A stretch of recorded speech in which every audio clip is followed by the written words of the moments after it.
সেটা হয়ে 408 করে সেটাকে ভাঙা স্টার্ট করব।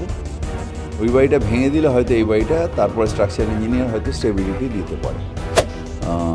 বিল্ডিং রুলস আজকে আমাদের ছোট জমিতে যাতে আমরা ছাড় কমিয়ে যেতে পারি সেই বিল্ডিং রুলসটা আজকে আমাদের নবান্ন থেকে বেরিয়েছে। ওটা ভেঙে দেওয়ার পরে দেখা যাবে স্ট্রাকচারাল ইঞ্জিনিয়াররা কী বলেন, তারপরে আমরা রিপোর্ট দেবে আপনি বলেছিলেন ওই বাড়িটা এখনও রিপোর্ট দেয়নি, তবে একটা সাজেশান দিয়েছে যে ওর ড্যামেজটা হয়েছে পাশের বাড়ির জন্যে। তো আমরা এবার নির্ণয় নিয়েছি এ পাশের বাড়িটা যেটা ইললিগাল, যেটা নোটিশ সেই জুলাই মাস থেকে দেওয়া ছিল না, আট মানে কি মাস, অগাস্ট থেকে দেওয়া ছিল, সেটা হয়ে 408 করে সেটাকে ভাঙা স্টার্ট করব। ওই বাড়িটা ভেঙে দিলে হয়তো এই বাড়িটা তারপরে স্ট্রাকচার ইঞ্জিনিয়ার হয়তো স্টেবিলিটি দিতে পারে। ওই বাড়িটা কি ভাঙা হচ্ছে, এই সিদ্ধান্তটা কি হয়ে গেছে? হ্যাঁ, সাদা বাড়িটা। কবে থেকে ভাঙা শুরু হবে ওটা? এই সোমবার। বাট ওটা ভাঙা হবে একদম ডিসিশন হয়ে গেছে। আর এই বাড়ির যারা লোকজন রয়েছেন তাদের এখনও আমরা মানা করেছি যে আরও কিছুদিন দিন। ওই বাড়িটা ভাঙার পরে মানে একজন আরেকজনের পায়ে উঠে গেছে, তাই এটা এরম হয়ে গেছে। ওটা ভেঙে দেওয়ার পরে দেখা যাবে স্ট্রাকচারাল ইঞ্জিনিয়াররা কী বলেন, তারপরে আমরা দেখেন সবথেকে ইম্পর্ট্যান্ট হচ্ছে মানুষের লাইফ। আমরা যতক্ষণ না স্ট্রাকচারাল ইঞ্জিনিয়ার একদম ওকে পাবো ততক্ষণ আমরা কিন্তু বলতে পারবো না। তো উনি আমাদের বলেছেন যে এটাকে আগে ভাঙুন, ভাঙলে আমরা তারপরে দেখে নেবো স্টেবিলিটি অফ স্ট্রাকচার কী আছে।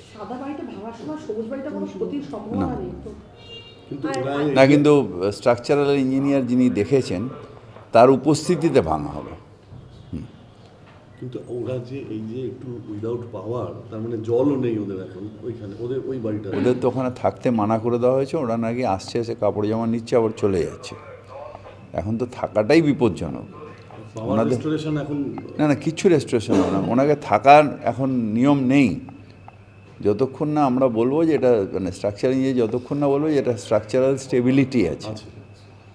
দাদা, কালিকাপুরেরও একটি বাড়ি, সেই বাড়িতে দেখা যাচ্ছে কোনো কলকাতা পুরসভার কোনো রকম অনুমতি নেই, তারা নিজেরাই বলছেন, কিন্তু তারা জল পাচ্ছেন এবং আরও ভয়ঙ্কর অভিযোগ করছেন যে পুলিশ জানে যে তারা বেআইনিভাবে বাড়িটি করেছেন, যেখানে আপনি বারবার বলছেন যে পুলিশের দেখা। এটা কবে হয়েছে?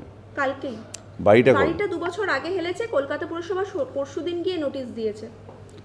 দেখুন, যেগুলো আগের থেকে হয়ে গেছে, যেখানে মানুষ ড্রেনেজ কানেকশন হয়ে গেছে, সেগুলো যারা মানুষ থাকছে তাদের ডিস্টার্ব করাটা তো আমার অর্থ নয়, কিন্তু ভেঙে গেছে যখন তাকে স্ট্রাকচারাল ইঞ্জিনিয়ার দিয়ে স্ট্রাকচারাল স্টেবিলিটি আনতে হবে। আমাদের অনেক বাড়ি শুধু বাংলায় না, সারা ভারতবর্ষে, সারা পৃথিবীতে অনেক বাড়ি মেগে আছে, কিন্তু তাদের যাতে মানুষের ক্ষতি না হয় সেটার জন্য স্ট্রাকচারাল স্টেবিলিটি বা স্ট্রাকচারাল ইঞ্জিনিয়ারের সার্টিফিকেশনটা আমাদের দরকার। এই নোটিশটাও সেই জন্য দেওয়া হয়েছে, স্ট্রাকচারাল ইঞ্জিনিয়াররা আসুক, এসে তাদের স্ট্রাকচারাল স্টেবিলিটি আছে কিনা দেখুন। আপনি আগে বলেছিলেন যে কলোনির যে বেআইনি বাড়ি হচ্ছে সেই কলোনির জমির ক্ষেত্রে একটা ছাড় দেওয়ার চিন্তা ভাবনা আমরা আজকেই একটা বিল্ডিং রুলস আজকে আমাদের ছোট জমিতে যাতে আমরা ছাড় কমিয়ে যেতে পারি সেই বিল্ডিং রুলসটা আজকে আমাদের নবান্ন থেকে বেরিয়েছে। এটা ক্লেমস আমরা অবজেকশনের জন্য হয়তো কাল থেকে বা পরশুর থেকে এটা টাঙানো হবে।